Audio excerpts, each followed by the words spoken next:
Hello, thank you for being in a new video. This time I have in my hands the iPhone SE in its third generation, that is the model of the year 2022. I'm going to tell you what I liked most and least about it in case you are considering buying it. So as always, let me tell you, don't buy the iPhone SE without watching this video.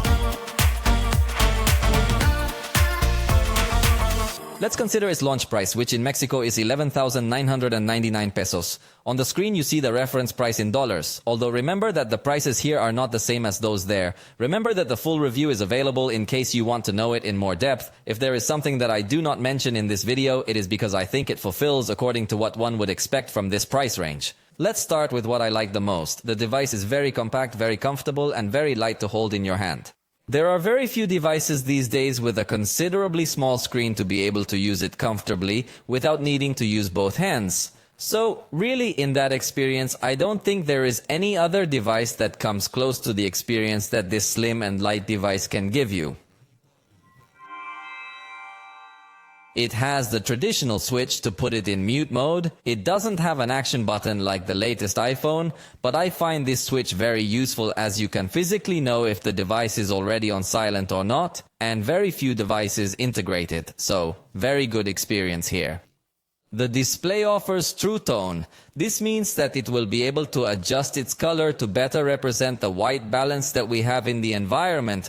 That is, if you are in an environment with a very warm light, the screen will also resemble that light. Surely it has happened to you that in some shopping malls or airports you notice that your screen looks very yellow or looks very blue. That's because it doesn't have True Tone.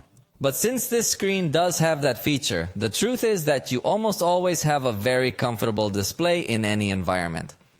The A15 Bionic processor has a lot of power. Granted, it's not the newest processor, and in the middle of the year it feels like it's been a few years, but it's still an extremely powerful processor that hardly any other device in this price range is going to match in power. It has water resistance with IP67 certification, so if you happen to drop it in the water or you are in the rain, you will not have any fear because the device will have a very high probability of continuing to work. Just remember that this certification is obtained with pure water at room temperature. So please, while it will certainly hold up if you submerge it in the pool or seawater, it's not a recommended action. But if you do submerge it in such water, simply do so for short periods of time and then rinse it with pure water. When taking backlit pictures, the preview is optimized. That's something that very few manufacturers can offer. But it's a very important aspect of the user experience because there are many people who think that when they take a picture, they're going to get a bad picture if it looks bad in the preview. And that's something that happens on many Android devices. But on this one, even before you take the picture, you already see a good balance of light and shadow in backlit conditions. So the experience is extremely good. It has the ability to record video in 4K at 60 frames per second. At this price, very few devices are really going to offer you this feature, and especially with all the video quality that the iPhone is always capable of recording. Even the backlit video recording is very good, so I think in video recording we could practically say that this is the best device in the price range. It gives you 5 years of upgrades. No Android device, even at the high end, gives you that, so at this price point it beats absolutely everyone. It also has eSIM support. If you are a person who travels a lot, this feature is going to help you a lot because you don't need to be taking out your SIM card and putting in a new one, but you just buy your service with an eSIM, scan a QR code, and it's going to be added so that you have mobile data in some other country. So really the experience is very convenient, and at this price point you hardly ever find devices with this feature. If it gets lost or stolen, the truth is that you are much more likely to find it, unlike Android devices which mostly just need a factory reset and that's it, since this device is findable even when it's turned off. So, Apple has made very good efforts to prevent these devices from being stolen, and this one has very good security. It is also capable of projecting its screen via cable. At this price point, this is something that very few devices can do. Most simply support wireless projection, but in this case, if you have an HDMI adapter, you can use it that way.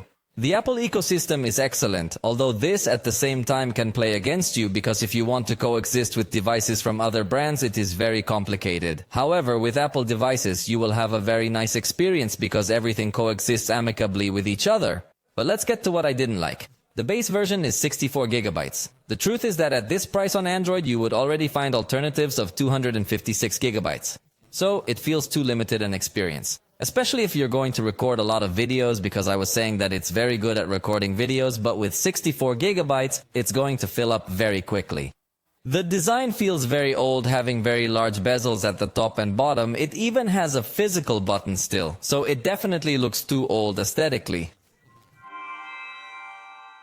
It has no ceramic shield. If it is dropped, it is more likely to break, unlike the models that do have this special glass that Apple uses in recent models.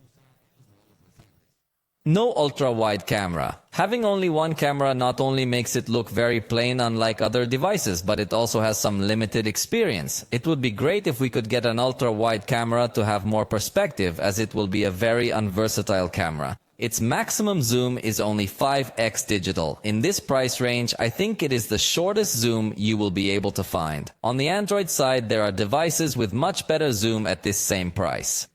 Being a small screen, typing can be a bit uncomfortable. Although here it will depend a lot on the size of your hands, but in general I think most people currently prefer larger devices, even if they are more uncomfortable.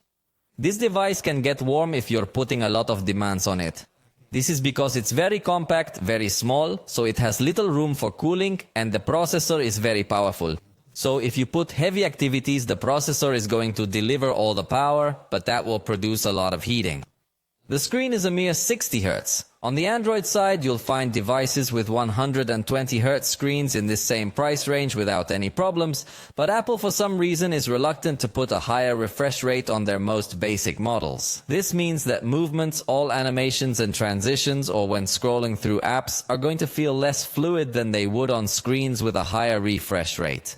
If you've never used a screen over 60 Hz, this may seem irrelevant, but once you've tried 90 or 120 Hz on a screen, you're going to notice a very sluggish motion. Selfies at night have a lot of noise, that is, they have a graininess or speckles there in the darker areas that are not very nice. Portrait photography is not good. It seems that having only one camera also affects it in depth detection, because it's definitely not going to give good results here. The front camera doesn't record in 4K and it actually records ugly. This is something that is very curious because iPhone is always distinguished by a very good quality in recording videos, but if you record with the front, I really did not like the experience even a little bit. The software can become very simple as it does not offer floating window applications, secure folder, application lock, or some other things that we do see in Android. The box doesn't come with a case or charger, so you'll have to buy all that separately and you'll have to add it to the total price. And finally, the battery doesn't last very long.